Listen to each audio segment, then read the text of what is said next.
So we're out here in Joshua Tree. There's a lot of pipes sticking up out of the ground. If you come over here, you can see there's the little black hoses. When you get leaves there, it's hard to rake. So a lot of the drip I've been putting underground, getting rid of all those little pipes. The old drip system had these tubings. A lot of it's all above ground. It cracks.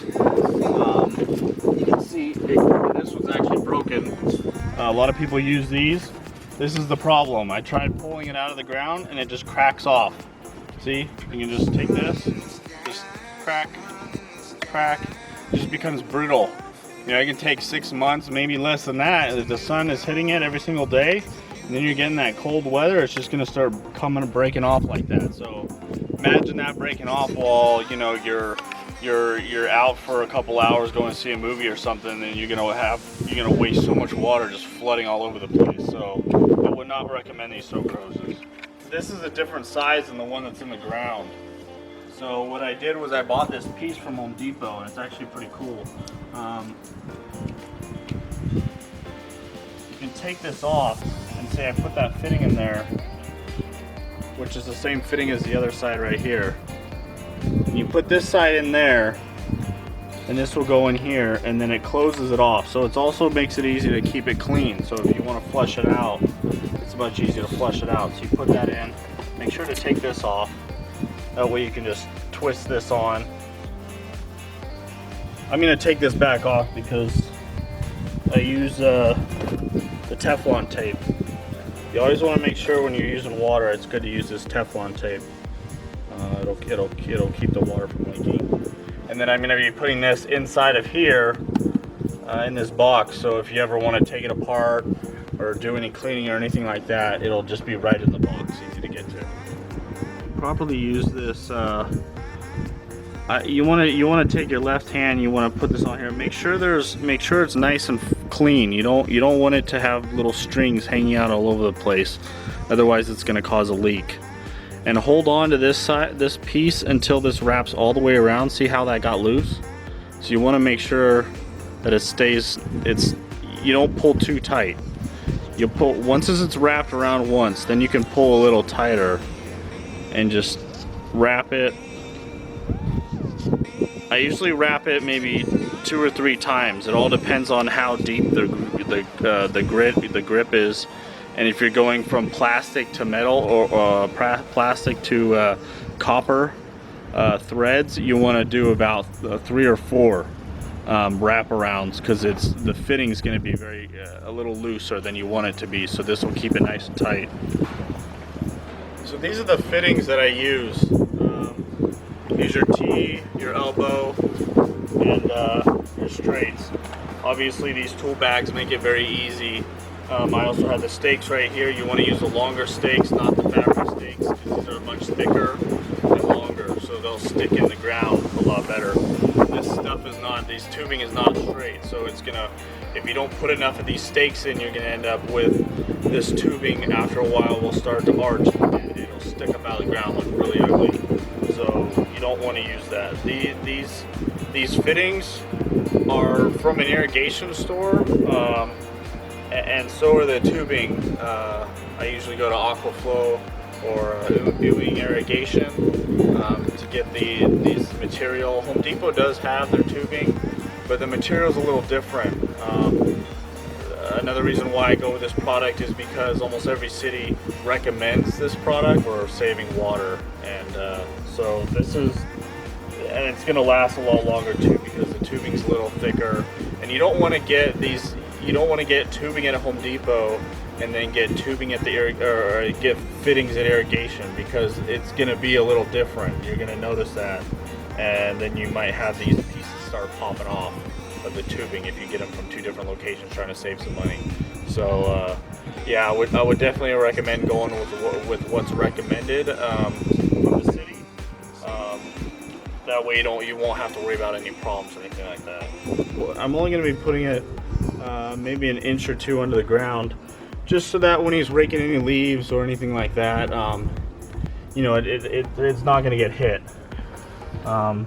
But when the drip is on for about 15 to 20 minutes, you'll start seeing the water will start to puddle in the area. So that's one of the ways you can know that it's on and that everything's working is where the water spots are. But these drip holes are in here. They're already in here every 12 inches, you can see. So I usually put a stake about every 12 inches because I don't want it to start popping up. I like to keep it nice and smooth.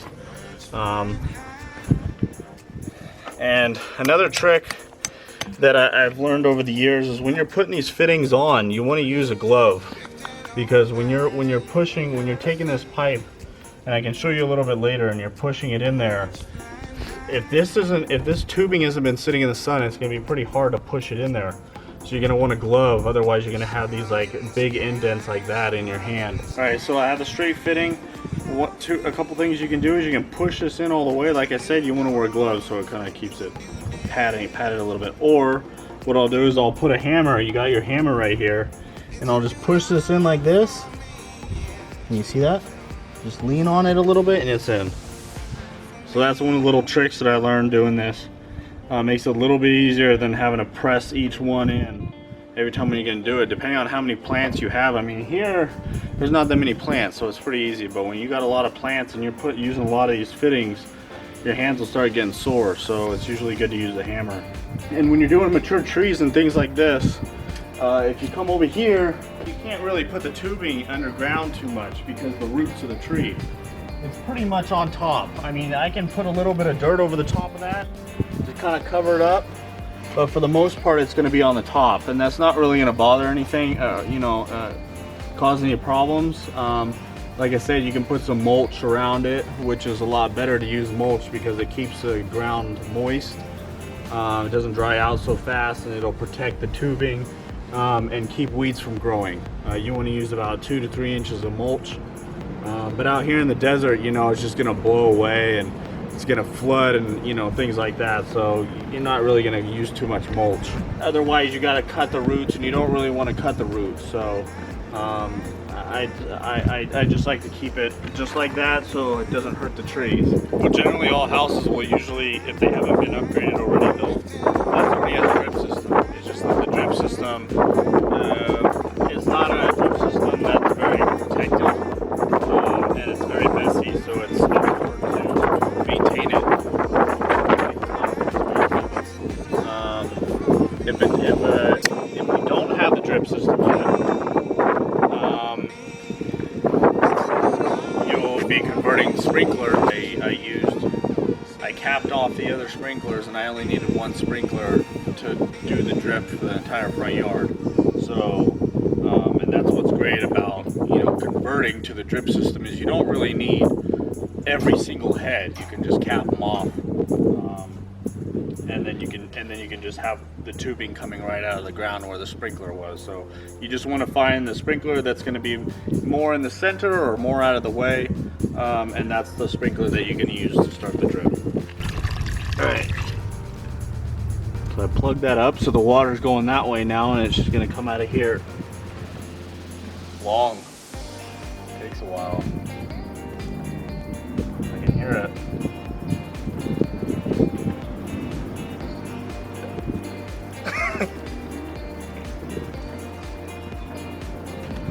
Then you just push this back in there.